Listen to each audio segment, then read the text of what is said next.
নমস্কার বন্ধুরা, দেখো আমি আজকে পাবদা মাছের রেসিপি নিয়ে চলে এসেছি। এই পাবদা মাছ আমি লবণ হলুদ একটু সরষের তেল মেখে 5 মিনিটের জন্য রেখে দেব। তারপর নিয়ে একটা মশলা রেডি করে নেব, একটু সরষা, একটু পোস্ত, একটু টমেটো, তারপর একটু কাঁচা লঙ্কা দেব কয়েকটা স্বাদ অনুসারে। যাদের ঝাল বেশি খাবে তারা লঙ্কা একটু বেশি নেবে।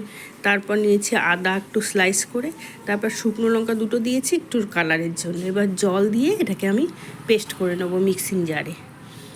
এবার কড়াই বসিয়ে দিয়েছি।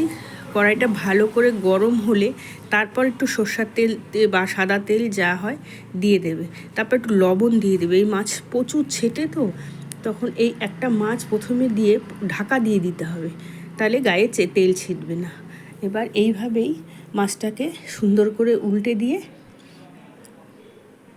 মাছটাকে সুন্দর করে ভেজে নিতে হবে, হালকা করে ভাজলেই হবে। এইভাবে আমি সবগুলো মাছ ভেজে নেব ঢাকা দিয়ে দিয়ে।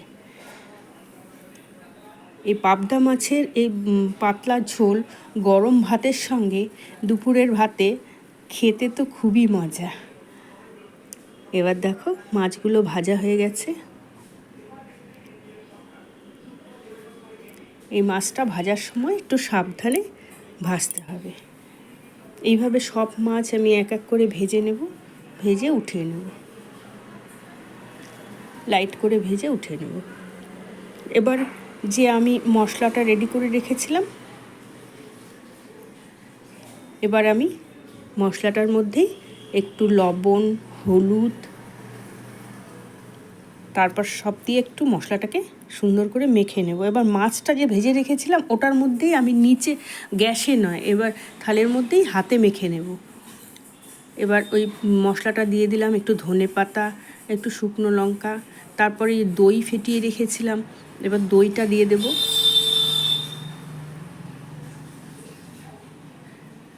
দিয়ে মাছগুলোকে আমি মেখে নেব, যাতে সবগুলো মাছের মধ্যেই মশলাটা লেগে যায়।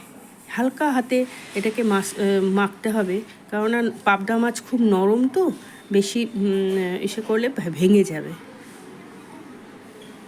দেখো এটা মাখা হয়ে গেল। এইভাবে আমি এটাকে 5 মিনিটের জন্য রেখে দেবো ম্যারিনেট হওয়ার জন্য। এর উপর একটু সরষের তেল দিয়ে দেব, দিয়ে এটাকে আমি কিছুক্ষণের জন্য রেখে দেব। এবার কড়াইতে তেল দিয়ে দেব, দিয়ে একটা এলাচ দিয়ে দেব, তাহলে সেন্টটা খুব ভালো হবে। একটা শুকনো লঙ্কা, তেজপাতা দিয়ে আমি এবার মাছটাকে ছেড়ে দেব। এইভাবে মাছ রান্না করে দেখবে, খেতে খুব সুস্বাদু হবে। একদম বিয়ে বাড়িতে যেইভাবে অনুষ্ঠান বাড়িতে মাছ রান্না করে সেই রকমের একটা সেন্ট হবে। এবার এটাকে ঢাকা দিয়ে দেব। তারপর একটু ঝোল, ওই বাটিটা ধুয়ে যাদের একটু ঝোল বেশি লাগে তারা ঝোল রাখবে, নয়তো মাখামাখাই করবে। আমি একটু ঝোল রেখেছি। এই পাবদা মাছের ঝোল দিয়ে ভাত খেতে খুব ভালো লাগে। এবার দেখো হয়ে গেছে, একটু হালকা হাতে কড়াইটাকে নাড়িয়ে দিতে হবে।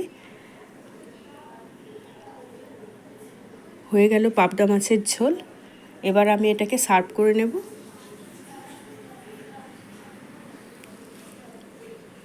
তোমরা এইভাবে করবে, করে কমেন্ট করে বলবে কেমন হলো। আর নতুন বন্ধুরা আমাকে একটা সাবস্ক্রাইব করে দেবে, আর লাইক করে দেবে, আর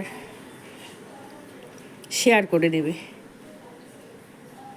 কমেন্ট করে বলবে, তোমাদের কমেন্ট শুনতে আমার খুব ভালো লাগে। এবার দেখো মাছটা হয়ে গেল। ভালো থাকবে বন্ধুরা, সুস্থ থাকবে।